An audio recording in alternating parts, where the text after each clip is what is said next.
Officer Logan Bennett was on patrol along the frozen docks of Davenport when his flashlight froze on a heartbreaking sight.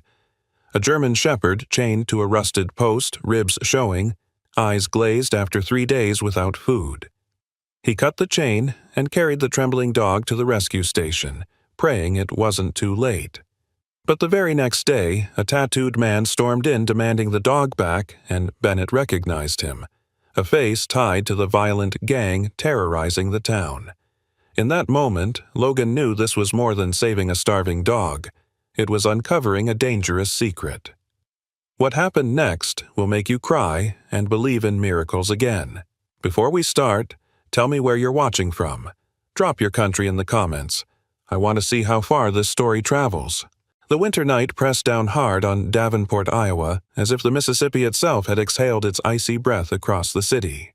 Snow fell in lazy but relentless sheets, settling in the cracks of the old riverfront, muffling the sound of water lapping against the dock. Street lamps flickered in halos of fog, their weak glow unable to push back the gloom. Officer Logan Bennett, 35 years old, moved carefully along the deserted waterfront. A tall man with a solid, broad-shouldered build, Logan carried himself with the quiet steadiness of someone who had worn the badge long enough to know both its weight and its cost. He wore a thick Navy police uniform lined with wool for the December cold, a utility belt cinched tight at his waist, and gloves that did little to stop the wind from cutting through. Logan had been raised in Davenport, the son of a former police officer and a schoolteacher, and he had chosen to serve here not because it was easy, but because it was home. The docks were almost abandoned these days, the shipping business having moved downstream years ago. What remained was rust, broken boards, and the occasional derelict boat rocking gently in the frozen water. Logan had patrolled these docks many times before, often finding only emptiness. Tonight, though, something felt different. His flashlight beam swept across a corroded metal post. At first, it seemed like nothing more than snow piled up in a strange shape. Then the beam caught a pair of eyes, reflective, wide, and dull with exhaustion. Logan froze. There, chained tightly to the post, was a German shepherd. The dog's fur was matted with frost, its ribs jutting like sharp edges under the thin coat. Its paws shifted weakly against the frozen ground, scraping against the chain that clinked with each feeble movement. The animal's chest rose and fell in shallow, stuttering breaths.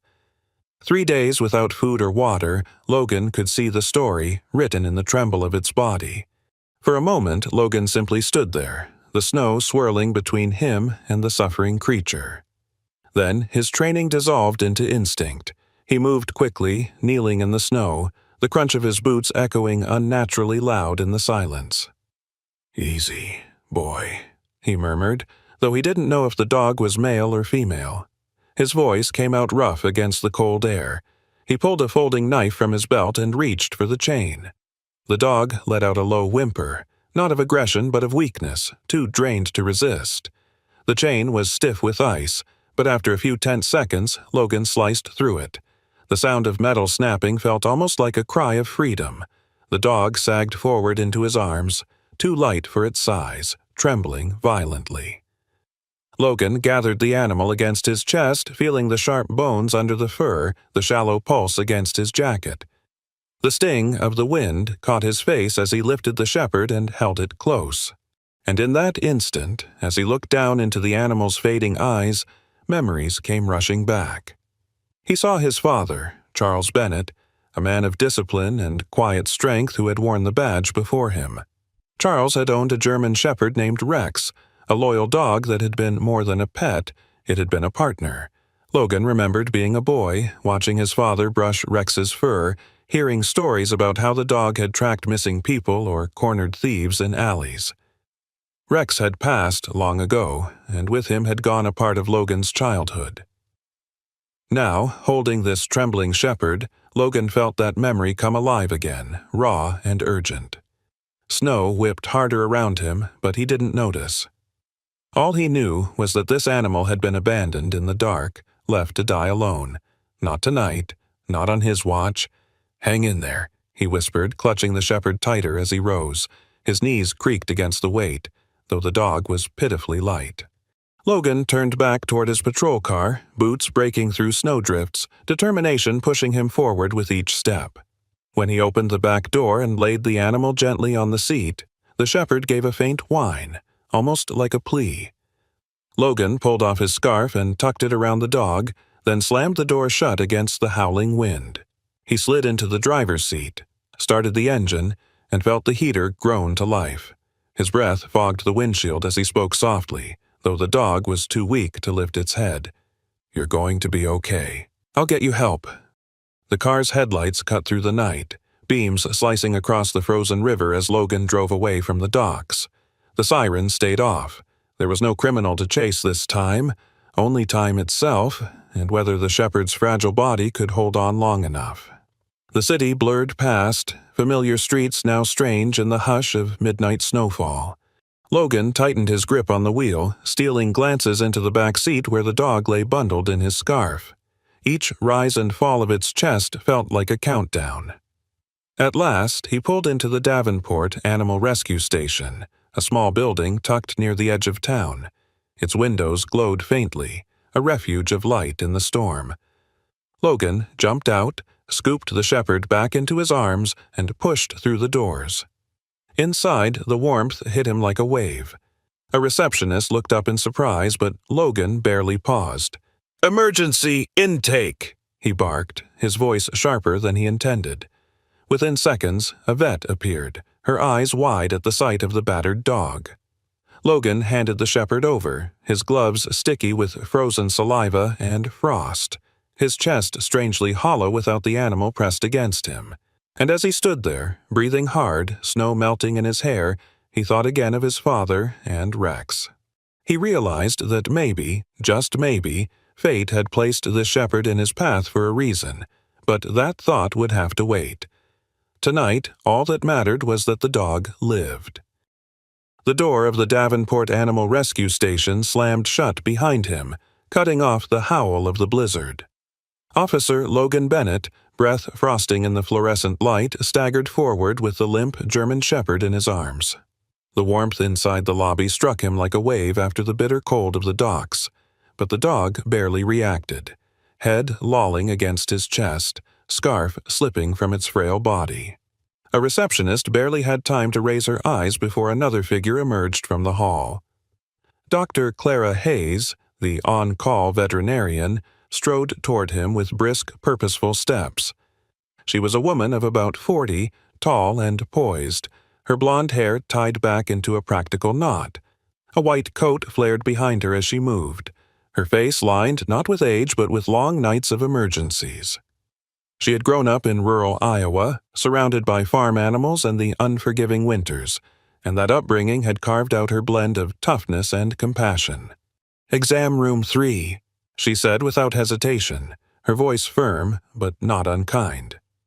Logan followed, boots squeaking against the tile, until he reached the sterile room with its steel table, cabinets, and humming equipment. He laid the shepherd down, feeling the tremors in its body even as his own arms shook with exhaustion. From a side door, another figure appeared. Tommy Parker, a boy of 13, thin and wiry with unruly brown curls poking out beneath a knit cap. His jacket looked a size too small, the cuffs worn at the edges, but his eyes gleamed with youthful energy. Tommy was a volunteer, spending most evenings at the station when his mother worked late shifts at a diner. He loved animals with the wide-open devotion of someone who had known loneliness and found companionship here. "Oh, no," Tommy whispered, rushing forward. "Is he—" "Alive," Clara cut in, already snapping on gloves, but only just. She leaned over the shepherd, fingers tracing the cracked pads of its paws, pressing gently against the shallow rib cage. "Severe dehydration, possible hypothermia, malnutrition." Tommy darted to a shelf, rummaging, then produced a faded wool scarf. He draped it gently over the dog, murmuring encouragement as if his words alone might anchor the shepherd to life. Logan stood at the table's edge, his gloves slick with melted frost. His throat felt tight, as though he'd run miles through the storm. "What do you need?" he asked. "Fluids. 4 now," Clara replied. She moved with a steadiness born of repetition, yet her eyes softened each time they met the dog's. She shaved a patch of fur, slid the needle beneath the skin, and hung the bag of saline on the stand. The fluid began its slow drip, clear against the dim light. The shepherd whimpered faintly, but made no move to resist. Its eyes flicked open just long enough to meet Logan's before slipping shut again. Tommy stepped closer, his young face filled with both awe and fear. "Officer Bennett," he asked suddenly, "do the police ever keep dogs? Like partners?" Logan glanced at him, startled by the timing. "You mean K-9 units?" The boy nodded quickly. "Yeah, I've read about them. They can track people, sniff out bad stuff, protect their officers. Do you think maybe he could be one?" Logan looked down at the shepherd again. In its current state, ribs like scaffolding and fur matted with ice, the thought seemed almost absurd. And yet, something in its stubborn heartbeat told him this animal wasn't finished. "Maybe," Logan said slowly. "One day. If he makes it," Tommy smiled, a shy curve of lips that brightened his tired face. "He looks tough underneath." "He just needs a chance." Clara finished her notes, setting the clipboard aside. "He'll need monitoring all night. Fluids, warmth, and rest. Officer Bennett, you can stay if you want, but it's going to be a long vigil." "I'll stay," Logan answered, surprising himself with the speed of his reply. Hours crawled past. The blizzard outside battered against the windows, but inside the exam room there was only the steady drip of the IV and the faint hum of heaters. Logan pulled a metal chair close to the cage where the shepherd now lay, covered in blankets. His uniform jacket, still damp from snow, hung heavy on the back of the chair, but he ignored the chill seeping into his bones. Clara came and went, checking vitals, adjusting the IV. Her face never wavered from calm professionalism, though once Logan thought he saw a flicker of quiet hope. Tommy eventually curled up in the corner on a pile of spare towels, stubbornly refusing to go home. His breathing slowed into sleep, his hand still clutching the edge of the cage as if to reassure himself the dog was truly there. Logan leaned forward, elbows on his knees. His thoughts drifted unwillingly to his father, Charles Bennett, the man who had worn the badge before him. Charles had owned a German shepherd named Rex, a loyal partner and a protector. As a boy, Logan had watched the two of them together, marveling at the bond between man and dog. He hadn't thought about Rex in years, but now the memory burned sharp. The shepherd stirred once, eyes fluttering open. Logan reached out, fingers brushing against the coarse fur. "You're safe now," he murmured. "I've got you." The dog didn't respond, save for the faint twitch of an ear, but it was enough. When dawn finally bled through the frosted windows, Davenport stirred awake beneath its blanket of snow. Inside the rescue station, Logan, Clara, and Tommy sat in quiet companionship, bound together by the fragile thread of one dog's survival. The shepherd still hovered on the edge between life and death, but something intangible had shifted. Logan realized as the first light touched the room that he felt more than duty. He felt responsibility, yes, but also a connection that reached beyond the badge. He couldn't name it yet, but it was there, alive, as surely as the faint rise and fall of the shepherd's chest. By the third day, the storm had broken over Davenport, Iowa, leaving the city blanketed in a deceptive calm. Sunlight glinted off rooftops, and the Mississippi flowed dark and steady, though the air was still sharp with winter's bite. At the Davenport Animal Rescue Station, the world felt smaller, quieter, contained in the hum of heaters and the faint rustle of papers at the reception desk. Officer Logan Bennett had spent much of those days shuttling between the station and his patrol duties. Each time his shift ended, he returned, often finding the shepherd now referred to simply as scout sleeping more soundly, eating small meals, or responding to Tommy's gentle encouragements.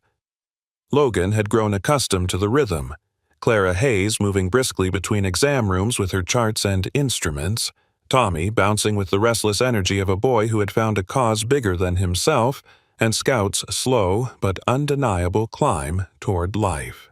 It was a fragile routine, one Logan guarded more fiercely than he cared to admit, which was why the man who walked in that afternoon immediately unsettled him. The door pushed open with more force than necessary, a gust of cold air following. Rick Donovan stepped inside, and the room seemed to shrink around him. He was 38, thick-set with a frame hardened by street fights and a life lived at the margins of the law. His arms were a canvas of ink, tattoos crawling up from his knuckles to disappear beneath the sleeves of his worn leather jacket. A silver chain clinked against his chest as he moved, his boots tracking slush across the tile. His hair was cropped short, black speckled with early gray, and his jawline bore the unshaven shadow of neglect. He carried himself like a man who expected confrontation and relished it. His gaze swept the lobby until it landed on Logan, who happened to be leaning against the counter after a long patrol shift.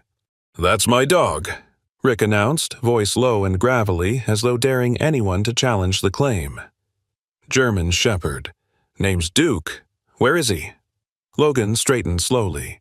His hand rested casually near his duty belt, not threatening, but present. "Dogs brought here don't leave without proper paperwork. If you're claiming ownership, you'll need to show records." Rick's mouth twisted into something that was neither a smile nor a snarl. He stepped closer, the smell of stale smoke clinging to his jacket. "I don't need papers. Everyone knows he's mine. I just came to take him back." Behind the desk, the receptionist stiffened but said nothing. From the hallway, Tommy peeked in, his eyes wide, sensing tension he couldn't fully name. Logan's mind worked quickly. He knew the name Rick Donovan not from friendly encounters. Rick had surfaced in reports linked to a gang responsible for a string of muggings and small-time robberies across Davenport. Nothing pinned on him yet, but his record spoke of arrests that never stuck, witnesses who changed their stories, evidence that disappeared. And now, here he was, laying claim to the very dog Logan had pulled from death's edge. "I'm afraid that won't be happening," Logan said evenly. "The shepherd you're talking about is under medical care." Malnourished, frostbite on his paws, left chained at the dock. "If he were yours, you'd have explaining to do." Rick leaned in, the tattoos on his neck shifting as he sneered.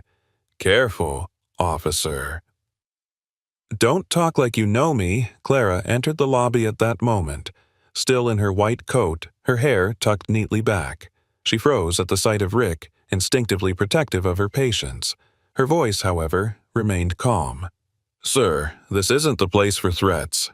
The animal in our care is under protective custody until his condition stabilizes. If you want to pursue ownership, bring legal documents." Rick ignored her, his eyes never leaving Logan.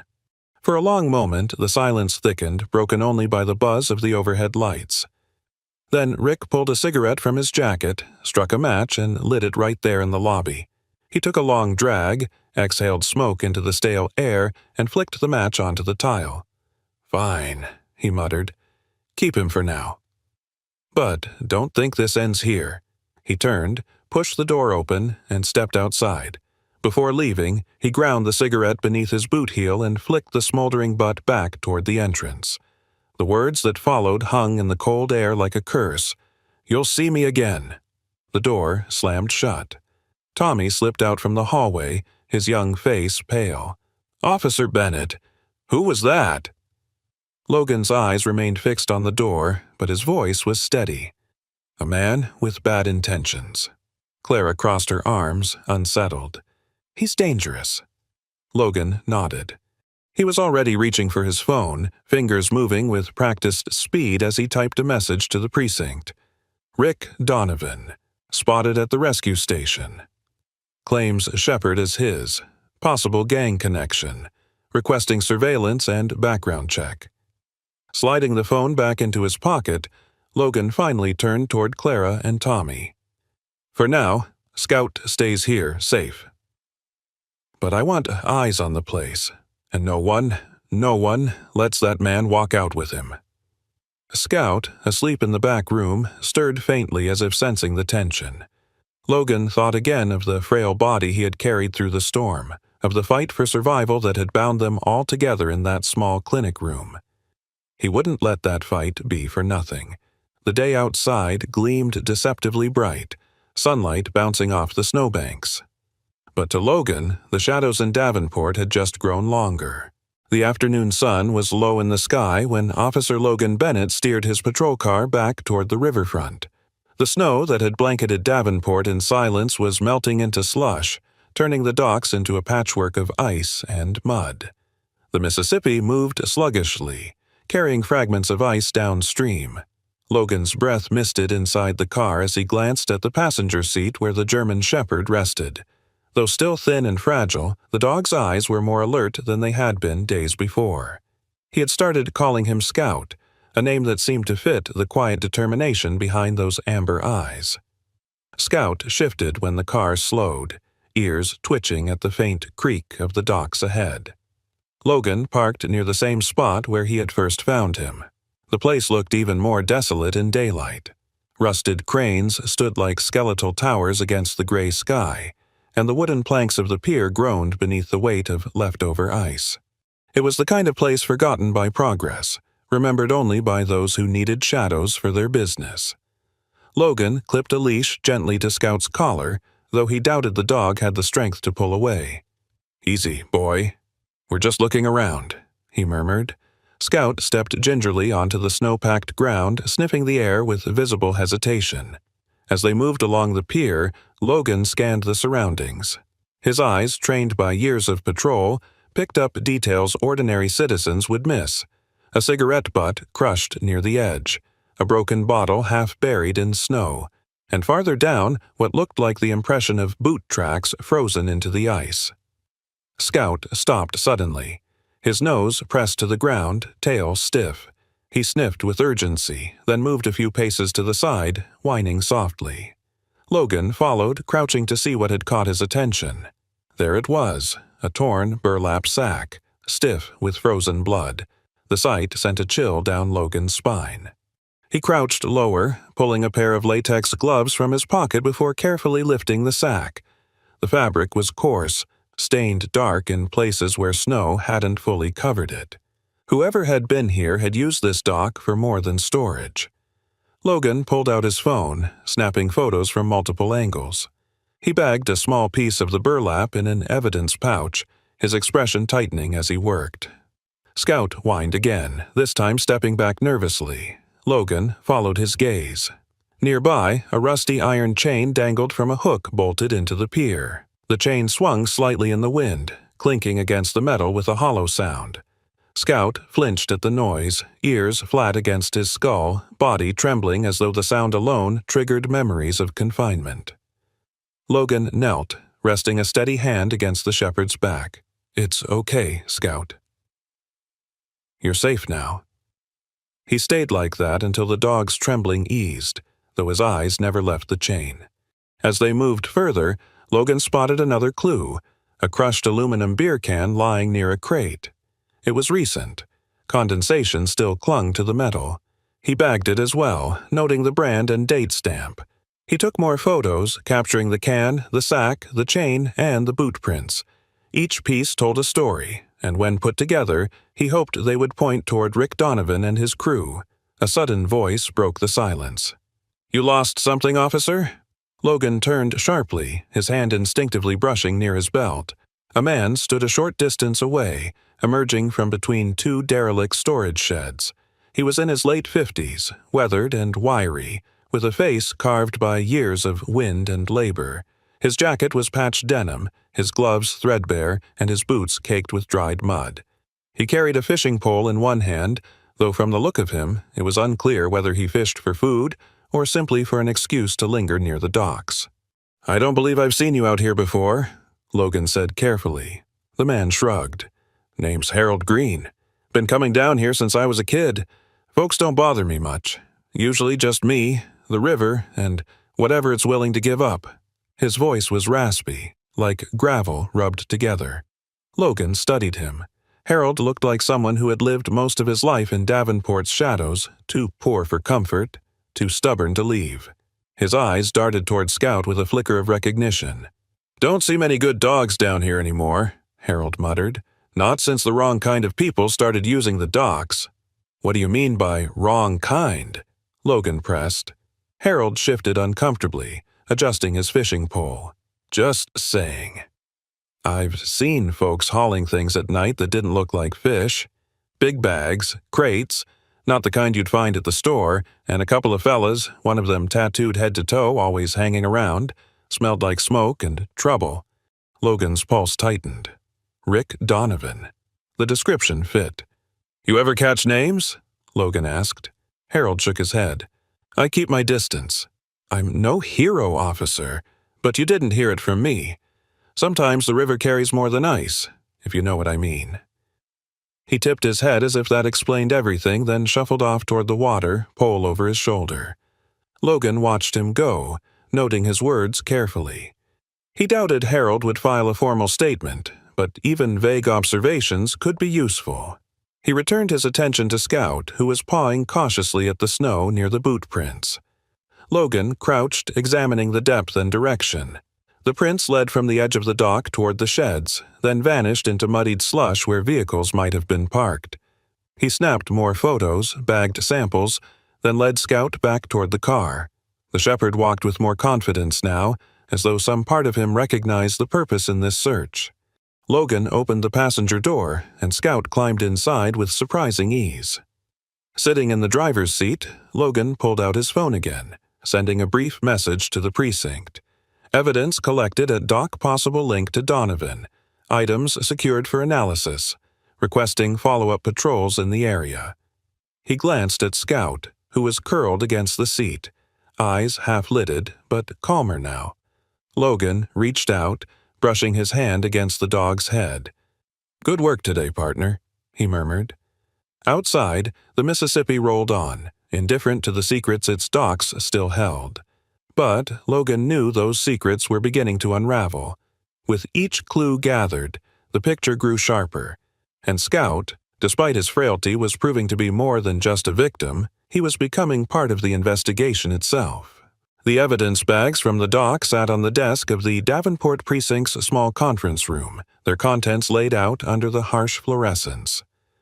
Photographs of boot prints, a blood-stained sack, and a dented beer can filled the whiteboard.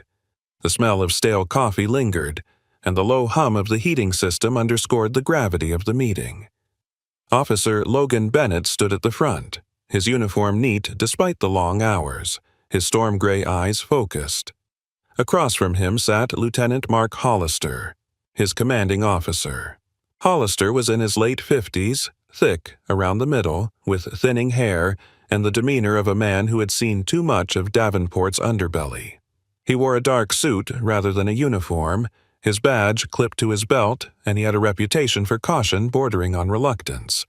Hollister tapped a thick finger against the photo of the burlap sack.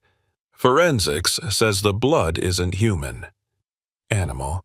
Still, that doesn't sit right with me. Logan's jaw tightened. "Rick Donovan's name keeps circling this place." "We've got a witness who saw men moving bags and crates late at night. We know Donovan's crew has been responsible for the muggings. The docks aren't abandoned, they're their storage yard." Hollister leaned back, folding his arms, circumstantial. "You know that won't stick in court." Logan exhaled slowly, temper reined in. Scout was left there. Chained, starved. I believe they used him as a living alarm system. He barked at intruders. They didn't need cameras. When he was too weak to function, they left him to die. The room went quiet. Hollister rubbed his temples, as though wrestling with his conscience. Finally he said, "I can't build a case on maybes, Bennett." "You keep working the angles, but don't get in over your head." Logan left the precinct with frustration biting at him. Snow had begun to fall again, flakes drifting lazily through the streetlights. He returned to the animal rescue station, the place that had become almost a second post for him since the night he found Scout. Inside, the warmth and hum of equipment wrapped around him. Dr. Clara Hayes was there, sleeves rolled up, her blonde hair escaping its bun as she washed her hands at the sink. She turned, offering him a small smile that softened the fatigue around her eyes. "Back from your meeting?" she asked. "Yeah," Logan said, pulling off his gloves. "They don't want to commit yet." Evidence is thin. He glanced toward the kennel where Scout lay, curled on a blanket, eyes following him the moment he stepped inside. but I can't shake the feeling he's part of this. They used him. Clara dried her hands, studying Logan for a long moment. You believe that dog was meant to guard something? Logan nodded. Or warn them. Either way, they saw him as expendable. Clara stepped closer, her voice gentler now. Logan, I've worked with animals for nearly 2 decades. They don't just take commands, they choose who to trust. You didn't pick Scout, he picked you. Maybe you need to let that guide you. Logan looked at her, the words sinking deeper than he expected. Clara had always spoken with clinical precision, but here was something more, a quiet conviction that bordered on faith. You're saying use my gut. I'm saying, Clara replied, brushing a loose strand of hair back, sometimes animals find us because we need them as much as they need us. Don't ignore that Logan found himself staring at Scout again. The dog's body was still gaunt, but his gaze had sharpened, alert and steady. Scout stood, shaky but determined, and padded closer to the bars. Logan crouched, reaching a hand through, and Scout pressed his nose against it. For a fleeting moment, the sounds of the station faded, the hum of heaters, the shuffle of papers, even Clara's quiet breathing. It was just the two of them, and Logan felt the unmistakable truth Clara had spoken. The bond wasn't accidental. Later that evening, Logan sat alone at one of the station's side tables, writing his daily report. The pen hovered longer than usual as he described Scout's condition and the evidence from the dock. His thoughts drifted to Hollister's warnings, Clara's advice, and the quiet determination in Scout's eyes. Maybe this wasn't just about building a case. Maybe it was about following a thread no one else believed in. He folded the report, slipped it into an envelope, and placed it in the outgoing tray. Then he returned to Scout's side, lowering himself onto the cold floor. "Looks like it's you and me, partner," he whispered. Scout wagged his tail, once small, tentative but undeniable. The lights dimmed across the station as staff prepared to close for the night, and outside, Davenport sank back into the grip of winter. But inside, something had shifted. Logan's determination had hardened. Whatever Rick Donovan was hiding in the shadows, Logan and Scout would be the ones to bring it to light. The streets of Davenport lay quiet under the cover of night. The snow along the curbs hardened into gray ridges by days of plowing. Officer Logan Bennett moved slowly through one of the older neighborhoods, his patrol car's headlights washing over brick walls scarred with graffiti. The heater hummed inside, but Logan felt the weight of vigilance pressing on him. Scout sat upright in the passenger seat, still thin but stronger than before, ears twitching at every sound. Logan had begun taking Scout along on short patrols, partly to acclimate him to the rhythms of the street, partly because leaving him behind at the rescue station no longer felt right. Tonight was meant to be a quiet drive through alleys that seldom saw police presence. Instead, it turned into something else. As Logan turned down a narrow back lane lined with dumpsters and fire escapes, his headlights caught the gleam of chrome and idling car blocking the exit. The vehicle was a black sedan, windows tinted, exhaust curling like smoke signals into the night. Logan slowed, suspicion crawling up his spine. Before he could reverse, 3 figures stepped from the shadows. At the front was Rick Donovan, his heavy leather jacket zipped against the cold, tattoos peeking above the collar. He wore that same sneer, the one that promised trouble. Flanking him were 2 men unfamiliar to Logan, but clearly his crew. The first was Vince Calloway, mid-30s, lean with a sharp jaw and a permanent twitch in one eye. His coat was military surplus, faded green, and his boots stomped against the snow as though he relished the sound. Vince had grown up bouncing through foster homes, known on the streets for quick fists and quicker lies. The second was Marty Diaz, late 20s, stockier build with thick arms and a baseball cap pulled low. He had the kind of face that looked younger than his years, but his eyes carried a hardened glare. Marty had once worked at the Davenport shipyards until they closed. Now he found easier money running errands for men like Rick.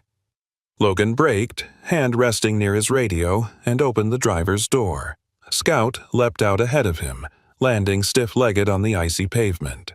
Though still not fully healed, The shepherd let out a low growl that vibrated through the narrow alley. Rick took a step forward, the streetlight carving hard lines across his face. "Evening, officer." "Been a while since we talked." Logan kept his stance steady. "You're blocking a city lane. Move your car." Rick's grin widened. "I came for what's mine." "The dog." He jabbed a tattooed finger toward Scout, whose hackles lifted at the gesture. "You've got something that belongs to me. Hand him over, and this ends easy." Scout growled louder, lips curled, though his body trembled with the effort. Logan laid a calming hand on his back, eyes never leaving Rick. "That dog doesn't belong to you. He was abandoned, half dead. If you cared, he wouldn't be in the condition I found him." Vince stepped closer, cracking his knuckles. "Man, you talk too much." His voice carried the rough edge of someone who liked starting fights. Marty shifted beside him, glancing up and down the alley nervously. Unlike Vince, he didn't look eager, just caught in Rick's shadow. Rick leaned forward, smoke curling from the cigarette between his fingers. "I'll make this plain. You give me the dog, or you'll regret crossing me." Logan didn't flinch. "Walk away, Donovan." For a tense moment, the alley froze in silence. Snowflakes drifted lazily between them, caught in the beams of Logan's headlights. Then Rick tossed his cigarette to the ground, grinding it out with his boot. "Suit yourself," he said, signaling to his crew. They stepped back toward the black sedan, its engine rumbling like a threat. Logan watched carefully, memorizing the license plate illuminated by the taillights. A sequence of numbers and letters he repeated silently until it branded itself in his mind. The sedan rolled backward, then peeled off down the street, tires hissing on slush. Logan let out a slow breath, crouching to steady Scout, whose growl faded into heavy panting. The shepherd's eyes gleamed with adrenaline, his body pressed close to Logan's leg as though to anchor himself. From farther up the alley, a small gasp cut the quiet. Logan turned quickly, hand instinctively brushing his sidearm until he saw a familiar figure half hidden behind a dumpster. It was Tommy Parker, the young volunteer from the rescue station. He clutched a worn winter jacket around his small frame, his breath fogging in quick bursts. "Tommy?" Logan called softly, walking toward him. "What are you doing out here?" The boy stepped forward hesitantly, boots crunching in the snow. "I was heading home from my mom's diner. I cut through the alley and I saw them. I didn't mean to spy, I swear." Logan's sternness softened. Tommy was only 13, his face pale but his eyes bright with fear and determination. "It's all right. But you need to be careful. Those men are dangerous." Tommy nodded quickly. "I know. But I saw their car, too. I could tell you the plate. I memorized it." Logan almost smiled at the boy's courage. "Good. That makes you a witness. But it also means we keep you safe. You understand?" "Yes, sir," Tommy said, his voice steadier now. He glanced at Scout, who wagged his tail faintly despite the tension. He was brave. Like a real police dog, Logan rested a hand on Scout's back again, pride flickering through him. "Yeah, he's tougher than he looks." Together, they walked toward the end of the alley, Tommy hurrying to keep up with Logan's longer stride. The city seemed quieter now, though Logan's pulse still raced. He had Rick Donovan's plate, and Tommy had witnessed the entire exchange. It was a start, fragile but enough. As they reached the car, Logan opened the passenger door for Scout and then turned to Tommy. "I'll take you home. No more shortcuts through alleys, understood?" Tommy gave a sheepish nod, pulling his jacket tighter. "Understood." The engine started with a low growl, headlights cutting through the night as they drove away from the confrontation. Scout curled up on the seat, his eyes closing, while Logan kept his focus sharp on the road ahead. Tonight had been a warning, but also a promise. Rick Donovan wouldn't let this go, and neither would Logan. Rain pelted Davenport in sheets that blurred the streetlights and sent steam curling from the gutters. Officer Logan Bennett adjusted the hood of his Navy patrol jacket as he pulled his cruiser into the shadow of a warehouse district not far from the docks. The windshield wipers beat a frantic rhythm, but visibility was poor. Scout, sitting tall in the passenger seat, let out a low whine. his ears flattening at the thunder rolling across the river. The license plate number Logan had memorized 2 nights before had been run through the system. Records tied the black sedan to a storage company on the east side of town. That trail had led him here, to a squat warehouse that looked ordinary on paper but carried the unease of a place hiding secrets. Logan killed the engine and stepped out, his boots splashing into a growing puddle. Scout followed reluctantly, fur plastered by the downpour, but his nose went to work immediately. The shepherd sniffed the air with a keenness that no storm could mute, his body trembling from cold but driven by something stronger. The warehouse loomed ahead, its corrugated metal walls streaked with rust and graffiti.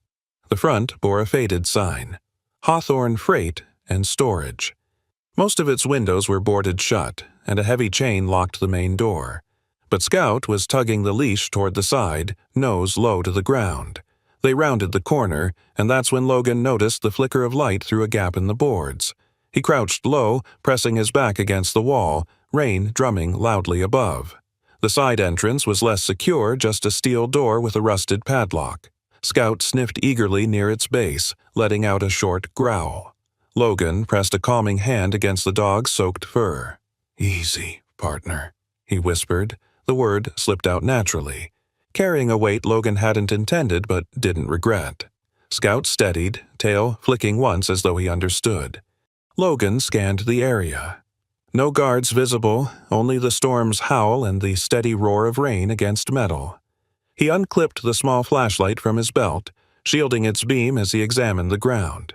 Boot prints stamped into the mud led directly to the door. Fresh ones. Scout pulled again, nose working furiously.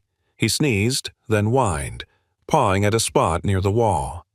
Logan crouched and spotted a small grate half covered by weeds. He cleared the debris, revealing a vent large enough for a man to crawl through if desperate. The grate had been tampered with, bolts loose, edges bent. Rain plastered Logan's hair against his forehead as he pushed the grate aside and lowered the flashlight beam. Inside, a narrow passage sloped downward into darkness. The faint metallic scent of oil and rust mixed with something sharper. Logan's nose twitched as realization set in, gunpowder.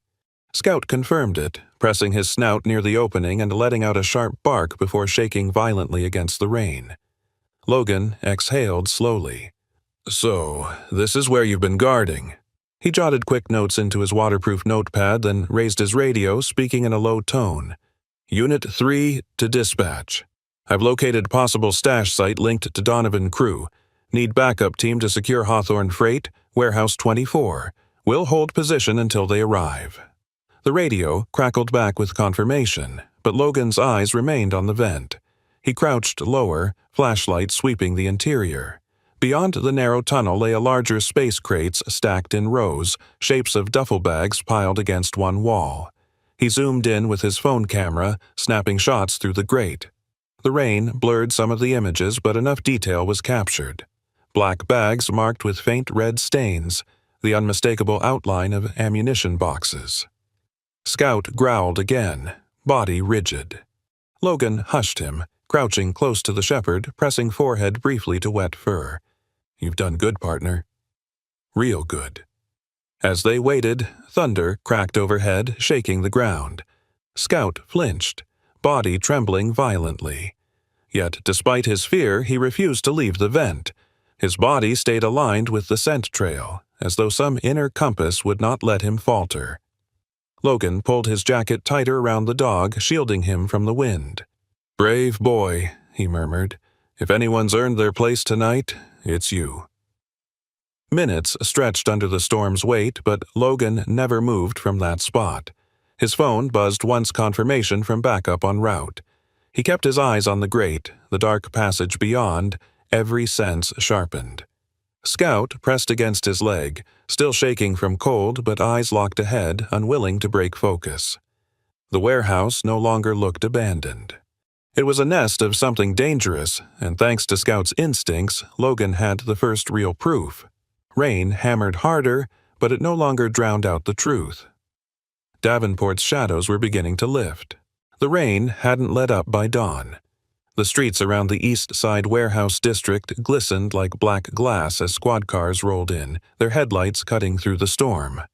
Logan Bennett stood near the lead vehicle, his winter jacket dark with water, radio pressed close to his ear.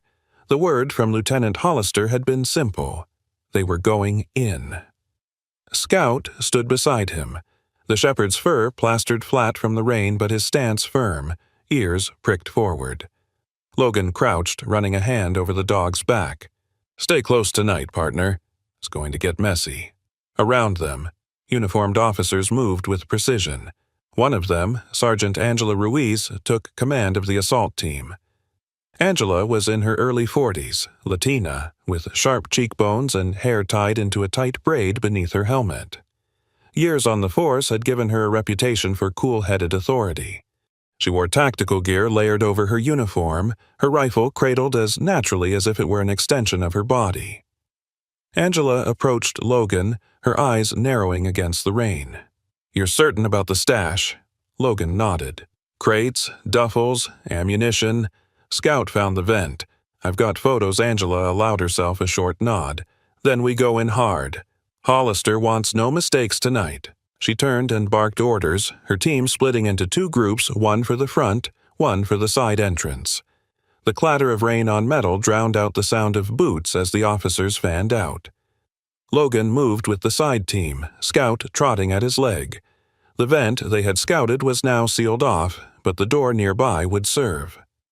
Angela raised her hand, signaling the breach. The crash of the ram against steel echoed like thunder. The door gave, swinging inward, and the team surged through. Inside, the warehouse smelled of oil, damp wood, and something far more sinister: gunpowder and sweat. Figures scrambled in the gloom. Rick Donovan's crew had been caught off guard, but their desperation flared instantly. One man bolted toward the back, only to be tackled by officers. Another grabbed a pipe, swinging wildly before being shoved against the wall. Rick himself emerged from behind a stack of crates, his leather jacket slick with rainwater, tattoos twisting as his muscles tensed. He shouted, "Fight back!" before lunging toward the nearest officer. Logan's focus sharpened as chaos erupted. Scout barked fiercely, the sound carrying across the cavernous space. Officers shouted commands. "Down! Drop it! Hands behind your head!" But not everyone complied. In the confusion, a figure slipped behind Logan. Eddie Knives Carver, one of Donovan's known enforcers, had made his way from the shadows. Eddie was in his late 30s, wiry with a shaved head and a scar cutting across his left cheek. His name came from his weapon of choice, a hunting blade he now held low and ready. Before Logan could turn, Eddie swung, aiming to strike from behind. Scout moved first. With a guttural growl, the shepherd launched forward, his jaws clamping down on Eddie's arm. The knife clattered to the floor as Eddie screamed, trying to wrench free. Scout held tight, teeth buried deep, his body straining with every ounce of strength he had. Logan spun, delivering a swift punch to Eddie's jaw before cuffing him. He pulled Scout back, hand firm on the dog's collar. "Good boy," he whispered, breath harsh with adrenaline. "You saved my life." Around them, the fight was ending. Officers secured crate after crate, duffel bags torn open to reveal firearms, stolen jewelry, and cash. Rick Donovan resisted to the last, shoving one officer into a pile of boxes before three more forced him down. Angela Ruiz herself snapped the cuffs onto his wrists, her voice steady as she read him his rights. By the time the team regrouped outside, the rain had eased into a drizzle. Blue and red lights painted the warehouse walls, casting long shadows across the street. Neighbors had gathered at the edge of the cordon families in coats, workers heading to early shifts, children peering wide-eyed from beneath umbrellas. When the officers led Rick and his crew into the waiting squad cars, a cheer broke out. The sound was raw, cathartic. Born of weeks of fear, finally lifted. People clapped, some shouted thanks, others simply watched with relief etched into their faces. Logan stood a few paces back, Scout at his side. The shepherd panted heavily, rain dripping from his muzzle, but his eyes burned with pride. Logan crouched, placing both hands on the dog's wet fur. "You did it, partner." "You really did," Angela approached, helmet tucked under her arm. "Not bad for a dog that wasn't supposed to make it," she said with a faint smile. "Looks like you found yourself more than evidence, Bennett." Logan didn't reply immediately. He just nodded, letting his hand rest on Scout's neck as the last of the gang was loaded away. The night had been long, the rain relentless, but Davenport felt lighter now. The town had its streets back, and Logan had something more a partner who had proven his worth in the fight against the shadows. The morning after the raid dawned clear, the storm clouds finally breaking to reveal a pale winter sun over Davenport. The streets still glistened with puddles, but the town felt lighter, freer, as though the shadows Rick Donovan's gang had cast had finally lifted. At the precinct, reporters crowded outside, microphones raised as officers came and went, hungry for details of the takedown. Inside, the air buzzed with energy. Officer Logan Bennett walked Scout through the front doors. The shepherd's coat was brushed clean of the rain, though faint scars still showed along his shoulders. His gait was still uneven from weeks of neglect, but his head was high, and his eyes scanned the busy room with a sharpness that made Logan proud. The murmur of voices dipped as Scout padded across the tiled floor. Some officers paused mid-conversation, watching the pair with curiosity. Lieutenant Mark Hollister emerged from his office, coffee mug in hand, his round face marked with fatigue but also satisfaction. He looked at Scout, then back at Logan. "Bennett, you've caused quite the stir. Word's out about that dog saving your skin." Logan gave a short nod. "He's more than a stray, sir. He's proven himself." From behind, a chuckle rose. Officer Ray Douglas, mid-30s with sandy hair and a broad build, leaned against his desk. Known for his skepticism and sharp humor, Ray smirked. "Proven himself once, maybe, but K-9 work isn't just about biting a thug. It's discipline, training, consistency. You sure a half-starved rescue has it in him?" Before Logan could answer, Sergeant Angela Ruiz stepped into the room, still in partial tactical gear from the raid. She had the steady confidence of someone whose opinion carried weight. "I was there, Douglas. That half-starved rescue stopped Eddie Carver before he could put a knife in Bennett's back." "You weren't." Her tone cut off further objection. Logan looked to Hollister. "Sir, I want Scout considered for the K-9 program. He deserves the chance." The room went quiet again. Hollister set his mug down slowly, studying Logan and the shepherd at his side. His eyes softened just barely. "You realize what you're asking? It's not a charity. K-9 training is rigorous. Dogs wash out all the time, even ones bred for it." "I understand," Logan said firmly. "But I've seen the way he works. He found the vent at the warehouse, led me straight to the stash. He's not just instinct, he's intelligent, focused, and he chose to fight when it counted. Scout, as if sensing the gravity, sat squarely at Logan's side, tail thumping once against the floor. The simple gesture drew a faint smile from a few officers nearby. Hollister rubbed his jaw. "I'll bring it up with the board, but no promises." Later that afternoon, in the small training yard behind the precinct, a crowd gathered. Officers leaned against the fence, curious. Logan stood with Scout, giving commands. Simple at first: sit, stay, heel. Scout, still shaky, obeyed with surprising quickness. When a training dummy was rolled out, Scout's body stiffened, then lunged at Logan's signal, teeth clamping with determination. His bite wasn't the strongest, but the intent was there. Ray Douglas, arms crossed, raised a brow. "Not bad." Angela allowed herself the faintest smile. "Told you." By the end of the demonstration, murmurs had shifted. Doubt gave way to cautious respect. Scout's eyes glowed with the thrill of purpose, and Logan's chest swelled with quiet pride. That evening, Logan sat in the station break room, Scout resting at his feet. Tommy Parker burst in, face lit up with excitement. He wore his school jacket, backpack slung over one shoulder. His hair was still damp from the snow outside, but he didn't seem to care. "Officer Bennett, I told my friends at school. Tommy blurted. I told them how the dog you saved took down a real criminal. They couldn't believe it. I said he's going to be a police dog now. A real K9. Can I tell them that for sure? Logan chuckled, ruffling the boy's hair. He's in training, Tommy. Nothing's guaranteed yet. But, yeah, he's on the path. Tommy beamed, almost bouncing on his toes. I knew it. The same dog I wrapped in my scarf when he was freezing, that dog's gonna wear a badge one day. Scout lifted his head at Tommy's voice, tail wagging faintly. The boy crouched to scratch behind his ears, whispering, You're gonna make us proud, buddy. Logan leaned back, watching the scene.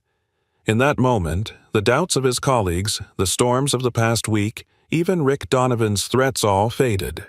What remained was the bond between a rescued dog, a determined officer, and a town that finally believed in second chances. For Logan, the decision was already made. Scout wasn't just a dog anymore.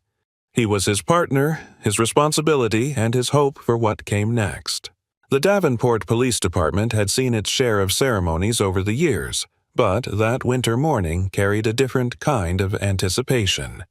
Snow fell lightly over the city, dusting rooftops and sidewalks, yet inside the precinct hall the warmth of gathered voices replaced the chill. Rows of folding chairs filled the room, occupied by officers, city officials, and townspeople who had followed every headline since the Donovan gang's fall. At the front, a small stage had been set.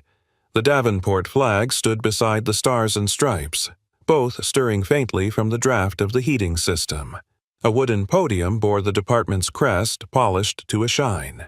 Beside it, Officer Logan Bennett stood tall in his dark navy uniform, the silver badge gleaming under the overhead lights, and at his side, poised and alert, sat Scout. The German shepherd's coat had regained its luster, brushed to a sheen, his body filling out from weeks of recovery and training. A black leather harness wrapped his chest, fitted with the word K9 unit stitched in bold white. He sat perfectly straight, amber eyes scanning the crowd as though he already understood the gravity of the moment.